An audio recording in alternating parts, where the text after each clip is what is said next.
Welcome welcome to NFL Over Fell Startup, and I'm your host Jacob. And to begin, the Jets have decided that Zach Wilson will be the starting quarterback of this team.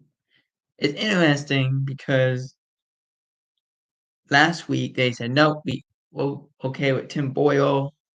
That didn't work. Let's go to Trevor Siemian. That didn't work. Zach Wilson. This is our guy. And really, I don't think they have any options. They released Tim Boyle, and that was pretty much it. They were done. Goodbye. So Zach Wilson regains the starting job for the New York Jets. Next up, Mike McCarthy is going to have emergency surgery this afternoon as he has acute appendicitis. McCarthy woke up this morning with some pain in his lower abdomen, goes to get it checked out. They say, no, you have acute appendicitis. We got to have surgery right now. He's scheduled to have surgery this afternoon. He expects to be able to coach in this game versus the Eagles. The coordinators for the Cowboys will control the practice until McCarthy will come back. This would be a huge blow to the Cowboys because McCarthy calls the plays. This is his first year of doing that. The hope is he's okay. He's supposed to be released after his surgery today. But get well, Mike, and hopefully you're there on Sunday. You're a Pittsburgh guy. Let's make sure you're there. We need all the help we can get. Next up, Von Miller is expected to play versus the Chiefs, despite the allegation against Von Miller. Miller had an arrest warrant on him last week, surrendered himself to the police in Dallas. That's where him and his girl live. Walked out on $5,000 bond. Bills have investigated. He will play against the Chiefs. Let's see if anything else happens in the case. We will surely let you know. Next up, the Rams are signing Packers longtime kicker Mason Crosby to a contract. The Rams have had some kicking issues as of late. They signed Brett Maher. Didn't work well. They cut him. Lucas Havlicek missed a couple field goals this past week and the week before that. Now they bring in Mason Crosby, who he played for the Packers for a very long time. He's 39 years old. He's going to go to the practice squad and get promoted to the active roster in the near future. Crosby was with the Packers for 16 straight seasons, has the 13th most field goal conversions. And so now he is with the Rams in actually a somewhat of a dome stadium, excuse me. He will fit well with the Rams and what they're trying to do to make a playoff push. Next up, and I want to talk about this. I didn't put this in the description, but we're going to talk about it. Shaq Leonard made his choice, signs with the Eagles over the Cowboys.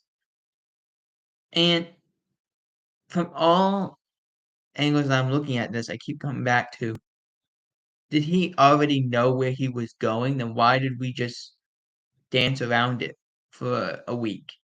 If you already knew where you were going to go, why did we dance around it? That's my question. If you already knew where you're going, why are we dancing around and saying, okay, this isn't going to work anymore? That's my answer to it.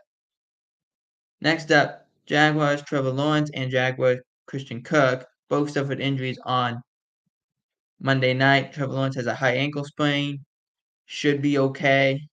Christian Kirk suffered a core muscle injury. He's going to have surgery. He'll be out 6 to 8 weeks. The hope is he could be back before that, but at the latest date, if Jacksonville can make it to the Super Bowl, he could play in that game. But that's a massive loss to this Jacksonville team, who had a very tough showing on Monday Night Football. Next, the 49ers signed veteran defensive back Logan Ryan, played with Tampa, played with the Giants. He was a two-time Super Bowl champion with the Patriots. He definitely knows how to win. So it makes sense for the 49ers to bring them in. Practice squad guy, call him up, see what happens. Let me make sure I got everything. Oh, yeah. Steelers, Kenny Pickett is anticipated to be back by week 18. So let's make sure he's all set for that game. Can the Steelers stay alive and their player hopes stay alive in the near future until Kenny Pickett can at least come back? Before we get to the previews for week 14, Bills open practice window for Dawson Knox and cornerback. Let me make sure I got the name here. Cornerback Kaiir Elam, who they just had injuries beyond belief for the Bills. Let's see what happens now that Knox and Elam. Even though I like what Kincaid has done, bring those two guys back, bring some reinforcements for the last month of the year. Next up, this was going around. The commissioner of the NFL, Roger Goodell, has said he wants to ban the brotherly shove or the tush push, whatever you want to call it. And basically, this is annoying a lot of Eagles people because they're the only team that's really good at it. I'll say this, though. It's not the fact that the Eagles are good at it that bothers them. It bothers them that there's players that could get hurt or are getting hurt. And it also, the Eagles run it constantly. I understand that that's their prerogative. They can do whatever they want to do. But they shouldn't be able to run it as frequently as they are.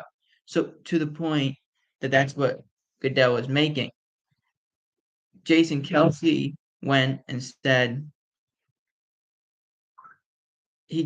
I'm daring the NFL to ban it. Let's see what happens when the NFL bans it. He basically says the team will figure out a way to stop. Teams will have to figure out a way to stop it. Well, it's kind of hard when there's times where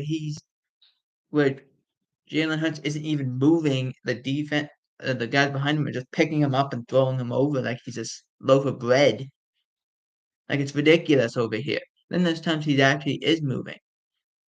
We all know the offensive line is good, but they shouldn't be able to just throw themselves forward and hit you in the knee or lower to knock you out. Or just push you all the way so they can just slide the quarterback over the top. It's not fair to the other teams that this team can do it so often. So, and that's usually when you do there's a quirk in the rule book, that's what happens. You get a quirk in the rules, it eventually gets banned. You can't be shocked that that does happen. All right, a game recap for week 14 is Lions versus Bears. Bears are getting +3. This game, 4 weeks ago, before they first played, you had said, why am I even talking about this game? This is a competitive game. The Lions have not played well. Just beating the New Orleans Saints. The Bears, I like what they do. Give just a chance to throw the ball down the field, please. Let him throw the ball down the field to DJ Moore. Let him throw the ball down the field. They have weapons. Let him throw it down the field. Having said that, Lions will win 28-24. Close game. The Lions are in prime position to get got at this point. This could happen. The Bears game could happen in a week or even two after. Next, Rams versus Ravens. let me make sure I have it right here. The Ravens are favored by 7 to win this game. I have the Ravens winning. For the main reason of I don't trust the Rams at this moment. It's the best defense. The Rams have 3 defenses that you gotta face. These are tough defenses. The Ravens, who are a tough defense, the 49ers, who are a tough defense, and the Cowboys if they have to face them in the playoff round. Those are tough defenses. Matt Stafford's not been great against pressure all year. This is the game. I think the Ravens win 28-14 over the Rams. I still think the Rams make the playoffs, but they lose this game. Next up, Seattle and San Francisco.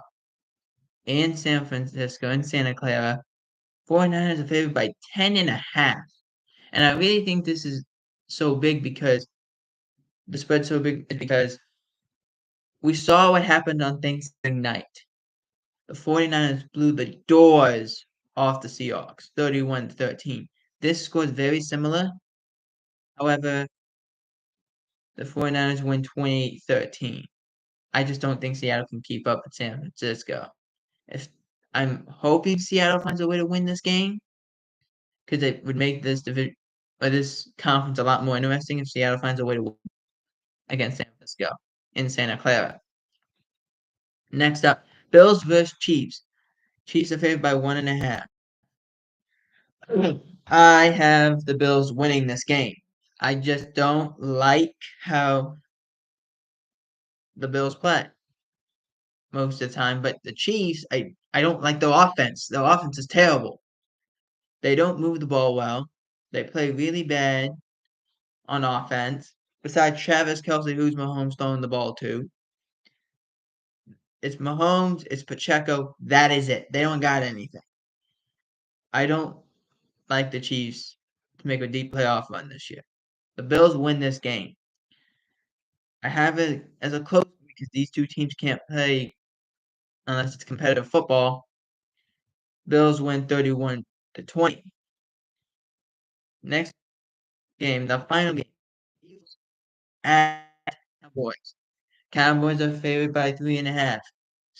These two teams are very evenly matched. Everyone keeps saying there's a big talent gap. There's not a big talent gap. There's not. It's actually the Eagles are probably better in talent, but Dallas and the Eagles are always going to play close games. That's just it's in their nature. For whatever reason, it is. Eagles were favored at home by 3.5. Now at home by 3.5. Makes sense. Both teams are evenly matched, as I said before. I have Dallas winning this game. If Mike McCarthy can coach, they win this game. I really do believe that. I want to see how this Cowboys offense looks against the best teams when they are at home compared to when they're on the road. The Cowboys have played better at home. I think they score 42 points at home and 35 on the road. I want to see that team in Dallas on Sunday Night Football. Tirico and Collinsworth call this game. I want to see what Dak does against the Eagles. Cowboys win. Close game, 31-24. And that is the preview for Week 14. Let me know in the comments who you have winning the selected games. For NFL World, I'm Jacob Hebert. Out.